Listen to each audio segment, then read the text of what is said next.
आप लोगों ने मेरी बात नहीं मानी ना, तो मैं पुलिस स्टेशन जाकर आप लोगों के खिलाफ दहेज उत्पीड़न के साथ ही जान से मारने की धमकी के जुर्म में सबको जेल में बंद करवा दूंगी।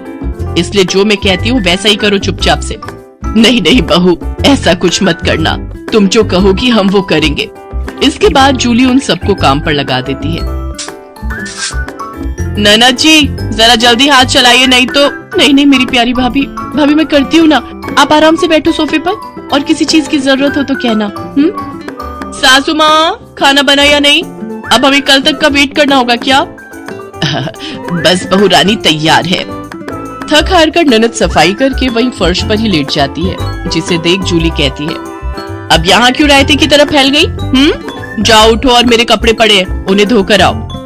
तुम रहने तो ही ना देवरानी जी, कपड़े मैं धो देती हूँ।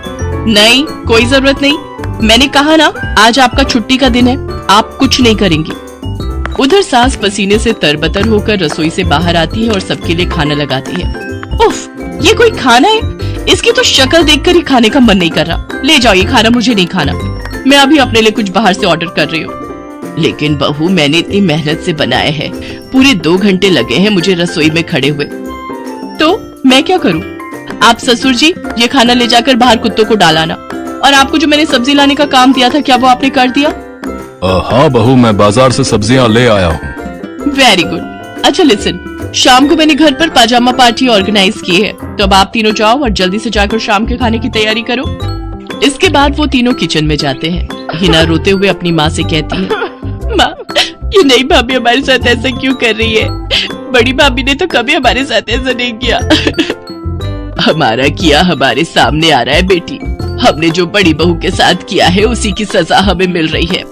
तभी जूली, हितांश और मानसी भी वहाँ जाते हैं। चलो सासू माँ, आपको अपने किए का एहसास तो हुआ और मेरी सहेली की कीमत भी पता चली।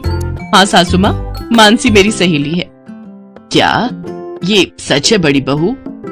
हाँ सासू माँ, ये मेरी बचपन की सहेली है और आगे की पढ़ाई के लिए विदेश चली गई थी। जब इंडिया आई तो ये हितांश से मिली और इन दोनों को प्यार हो गया। फिर जब हितांश ने मुझे इससे मिलवाया तो पता चला कि ये मेरी बचपन की दोस्त जूली है। सॉरी माँ जी, मैं आपके साथ ये सब करना तो नहीं चाहती थी, लेकिन आपने जो मेरी सहेली के साथ किया उसी का बदला लेने के लिए मैंने ये सब किया। बड़ी बहू हमें माफ कर दे, तेरी तकलीफ को हम समझ ही नहीं पाए।